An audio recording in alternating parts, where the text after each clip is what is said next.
أعوذ بالله من الشيطان الرجيم.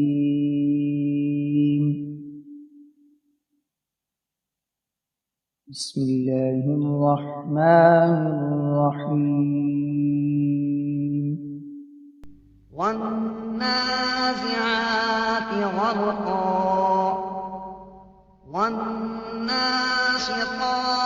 نشطا والسابحات سبحا فالسابقات سبقا فالمدبرات أمرا يوم ترجف الراجفة تتبعها الرادفة قلوب يومئذ واجفة أبصارها خاشعة يقولون أئنا لمرضون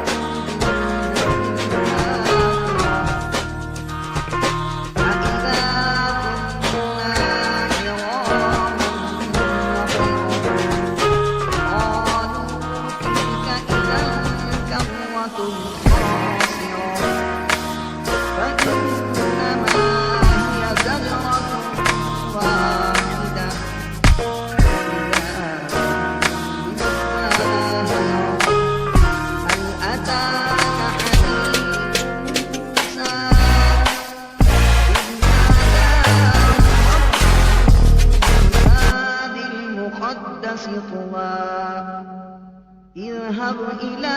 فرعون إنه طغى فقل هل لك إلى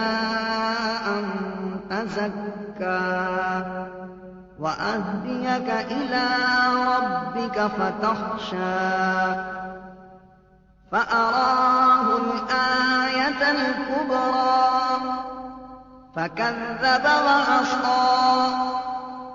ثم أدبر يسعى فحشر فنادى فقال أنا ربكم الأعلى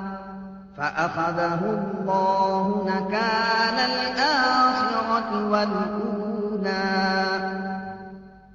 إن في ذلك لعبرة لمن يخشى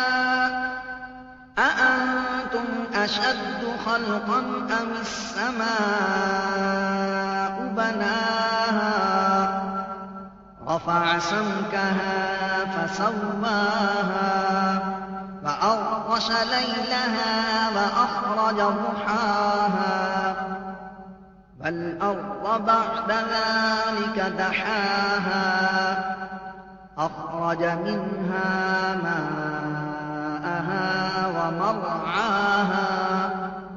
والجبال أرساها متاعا لكم ولأنعامكم فإذا جاءت الطامة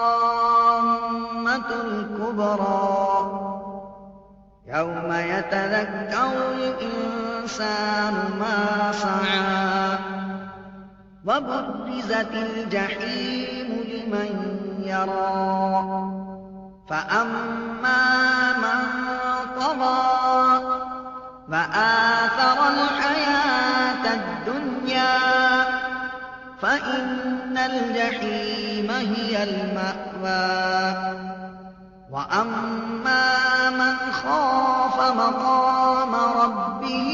ونهى النفس عن الهوى فإن الجنة هي المأوى يسألونك عن الساعة أيان مرساها فيم أنت من ذكراها إلى ربك منتهاها إنما أنت منذر من يخشاها كأنهم يوم يرونها لم يلبثوا إلا عشية أو ضحاها